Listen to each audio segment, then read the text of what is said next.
ఫ్రెషర్లకు 20,000 ఉద్యోగాలు. Infosys internet desk July 30. Tata consultancy services TCS ఫ్రెషర్లకు అదిరిపోయే వార్త చెప్పింది. ఉద్యోగాల తొలగింపు ప్రకటన తర్వాత ఐటీ రంగంలో కొనసాగుతున్న ఆందోళనల మధ్య హాయిగొలిపే వార్తను వెల్లడించింది. భారతదేశంలో రెండవ అతిపెద్ద ఐటీ సంస్థ అయిన Infosys chief executive officer Salil Parekh తాజాగా ఒక ప్రకటన విడుదల చేశారు. 2025-26 ఆర్థిక సంవత్సరంలో ఫ్రెషర్ల నియామకానికి కట్టుబడి ఉండాలని ప్రణాళికలు వేస్తున్నట్లు ప్రకటించారు. ఆర్టిఫిషియల్ ఇంటెలిజెన్స్ ఏఐలో పెట్టుబడి పెట్టడం, ఉద్యోగులకు తిరిగి నైపుణ్యం కల్పించడం ద్వారా టీసీఎస్ ముందుకు సాగగలిగిందని పరేఖ్ చెప్పారు.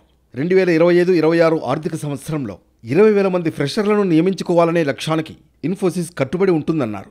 భవిష్యత్ మార్గదర్శకాల ప్రకారం దిగువ స్థాయి ఉద్యోగుల సంఖ్యని 0 నుంచి 1% పెంచిందన్నారు.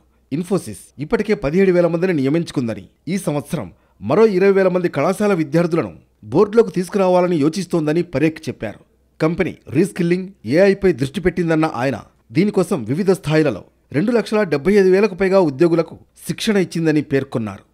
కొత్త ప్రాజెక్టులపై ఎక్కువ మంది, డిజిటల్ ఇంకా ఆర్టిఫిషియల్ ఇంటెలిజెన్స్లో కంపెనీ పెట్టుబడులు పెట్టడంతో పాటు సామర్థ్యాన్ని పెంచడానికి ఉద్యోగులను రీస్కిల్లింగ్ చేయడంపై దృష్టి సారిస్తున్నామని తెలిపారు. ఈ విధానం ఐటీ మేజర్ అయిన ఇన్ఫోసిస్ కొత్త ప్రాజెక్టులపై ఎక్కువ మందిని నియమించడానికి సహాయపడుతుందని ఇన్ఫోసిస్ సీఈఓ వెల్లడించారు.